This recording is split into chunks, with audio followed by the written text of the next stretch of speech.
Meeting du parti Sadi à Kolonjeba hier.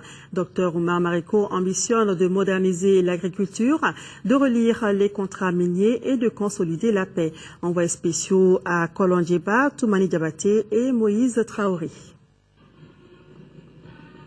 La rosée et le feuillage de l'hivernage sourient aux candidats du parti Solidarité africaine pour la démocratie et l'indépendance Sadi. Sur un parcours chaotique d'une vingtaine de kilomètres, des militants enthousiasmés accueillent l'enfant du pays. Un cheval blanc et un portrait du candidat ouvrent la procession. Une fois à Kolonjeba, les organisateurs et les services d'ordre ont du mal à frayer un chemin au leader. Le message est livré en une vingtaine de minutes en bambara et en français. Vous avez choisi la dignité en refusant les t-shirts, en refusant les casquettes. Vous devez le matérialiser le 28 juillet par une sortie massive pour choisir le candidat qui a choisi d'être avec le peuple. Pour que l'agriculture de notre pays abandonne enfin les instruments rudimentaires de la boue.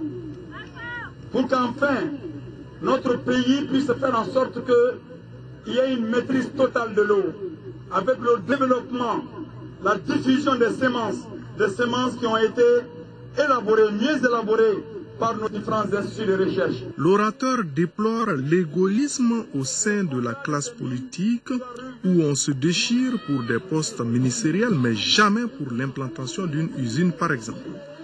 Oumar Mariko entend procéder à la relecture des contrats miniers. Les localités qui reçoivent des usines doivent être les premières à en tirer des bénéfices. Une fois au pouvoir, la figure du mouvement démocratique s'attellera à l'instauration d'une paix véritable. Une fois au pouvoir, nous sommes prêts, nous l'avons déjà fait avant d'être au pouvoir, à entamer un dialogue dans les limites des frontières maliennes avec tous ceux qui se réclament du Mali, mais qui contestent le système politique qui nous a tous appauvris et qui nous a mis en conflit les uns contre les autres. Et c'est pour cette raison que je cite les mouvements comme le Haut Conseil de l'Azawad. Oui, je cite aussi le mouvement comme le mouvement Gandakoy. Je cite le mouvement Gandaïzo. Oui, je cite aussi le mouvement FLN. Je cite le mouvement Al-Karama. Oui, je cite aussi le mouvement MAA, mouvement arabe de l'Azawad. Je cite tous ces mouvements-là pour qu'ensemble, nous puissions, sans aucune peur,